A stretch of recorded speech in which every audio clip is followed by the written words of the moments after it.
所謂嘅開始就代表住必定會有迎嚟終結嘅一日。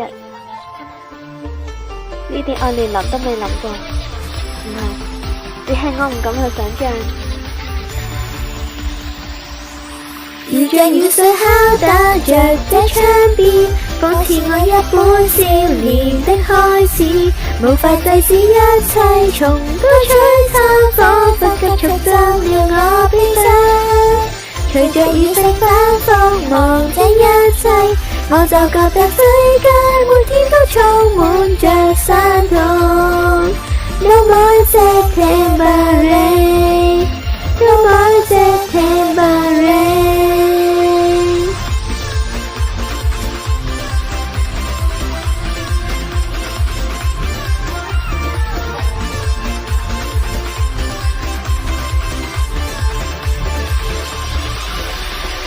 只差佢一直到咗靠近與之間吧，雖然雙方知道了的感情也好，就算我知曉，也不想去追根頭。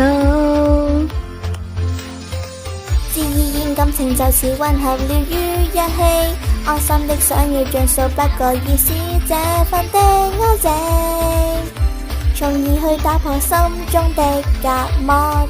夏天的季節要開始，情感放肆要急促成，夏天的結束要開始，我彷彿感到沒完沒了，身影在悸動。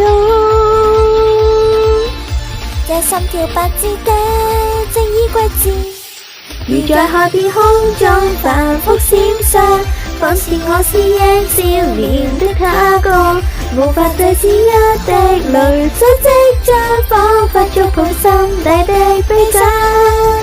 隨着雨聲反覆望這一切，我就覺得世界每天都充滿着傷痛。